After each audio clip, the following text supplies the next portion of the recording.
Hello, welcome back to my YouTube channel blooming with me.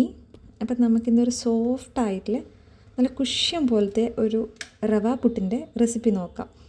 ഞാനിതെടുത്ത് പറയാൻ കാരണം അത്രയും സോഫ്റ്റാണ്. ഒരു ദിവസം മുഴുവൻ ഇരുന്നാലും അതേ സോഫ്റ്റ്നെസ് അതേപോലെ തന്നെ ഉണ്ടാവും. ഞാൻ മുന്നേ ഉണ്ടാക്കുന്നതിനൊക്കെ അതായത് ആക്കിയ സമയത്ത് തന്നെ ഭയങ്കര ഹാർഡായിരിക്കും. പിന്നെ പറയണ്ടല്ലോ. പക്ഷേ ഇതങ്ങനെയല്ല. ഇത് ഞാൻ മറ്റൊരു വീഡിയോ കണ്ടിട്ട് ആക്കുന്നതാണ്.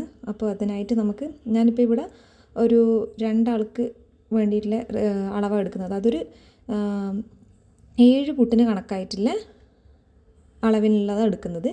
2 കപ്പ് റവ എടുക്കുക. അതിലേക്ക് ആ റവ എടുത്ത അതേ കപ്പ് തന്നെ 1 കപ്പ് വെള്ളം കൂടി ചേർത്ത് ഉപ്പിട്ട് മിക്സ് ചെയ്തതിന് ശേഷം നന്നായി കുഴച്ചെടുക്കണം. കാരണം റവ ഓൾറെഡി വെള്ളം നന്നായി അബ്സോർബ് ചെയ്യുന്ന കൂട്ടത്തിലായതുകൊണ്ട് നമ്മൾ വെള്ളം ഒഴിക്കും തോറും അത് പൊങ്ങി വീർത്ത് വരുന്നത് കാണാം. അപ്പം അത് തൊട്ട് നോക്കുമ്പോൾ കുറച്ച് ഹാർഡായിട്ടുള്ളതുപോലെ, അതായത് കുറച്ചൊരു നല്ലൊരു ഒരം പോലെയുള്ള സമയത്ത് നമ്മൾ നിർത്തരുത്. പിന്നെയും വെള്ളമൊഴിച്ച് വീണ്ടും അത് സോഫ്റ്റ് ആകുന്നത് വരെ നമ്മളിങ്ങനെ കുഴച്ചുകൊണ്ടേയിരിക്കുക. അതൊരുവിധം സോഫ്റ്റ് ആയതിന് ശേഷം കുറച്ച് സമയത്തേക്ക് നമ്മളൊരു മൂടി വെച്ച് ഇത് അടച്ചു വെക്കുക. എന്തിനാണെന്ന് വെച്ചാൽ ആ വെള്ളം ഒന്ന് അബ്സോർബ് ആയിട്ട് കുറച്ചും കൂടി വെള്ളം ആവശ്യമുണ്ടോ എന്ന് നോക്കാൻ, കുറച്ചും കൂടി ഒന്ന് സോഫ്റ്റ് ആവാൻ വേണ്ടിയിട്ടാണ്.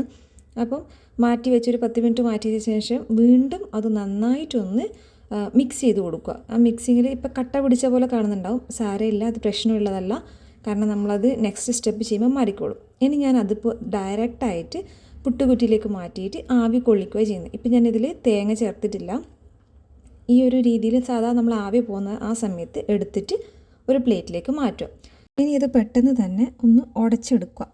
കൈവച്ച് ഇതാക്കുമ്പോൾ ചൂടാവുന്നുണ്ടെങ്കിൽ ഒന്ന് സ്പൂൺ വെച്ച് നന്നായി ഉടച്ചെടുക്കുക.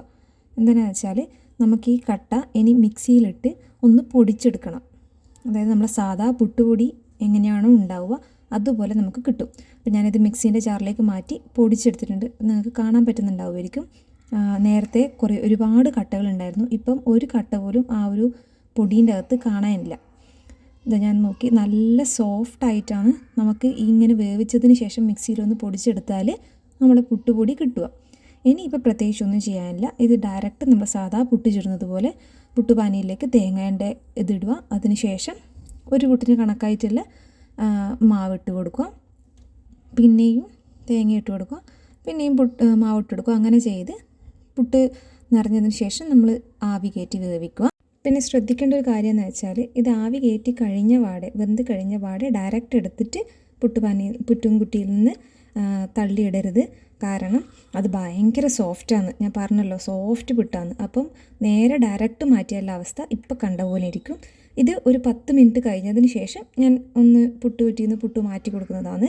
അപ്പം നിങ്ങൾക്ക് കാണാൻ പറ്റുന്നുണ്ടല്ലോ, നല്ല ഒറിജിനൽ സാധാ അരിപ്പൊടി കൊണ്ടുള്ള പുട്ട് എങ്ങനെയാണോ അതുപോലെ തന്നെ നമുക്ക് ഈ റവേനെ കൊണ്ടുള്ളത് കിട്ടും. അപ്പോൾ അതിൻ്റെ കൂടെ കടലക്കറി, പുഴുങ്ങിയ പഴവും കൂടി ഞാൻ വെച്ച് കൊടുത്തിട്ടുണ്ട്. അപ്പം സോഫ്റ്റ് ആയിട്ടുള്ള പുട്ട് കിട്ടുന്നില്ല എന്ന് പറഞ്ഞവർക്ക് ഈ മെത്തേഡ് യൂസ് ചെയ്തതിന് ചെയ്ത് നോക്കുക. അപ്പോൾ എല്ലാവരും ഒന്ന് ലൈക്ക് ചെയ്യുക, സബ്സ്ക്രൈബ് ചെയ്യുക, ഷെയർ ചെയ്യുക.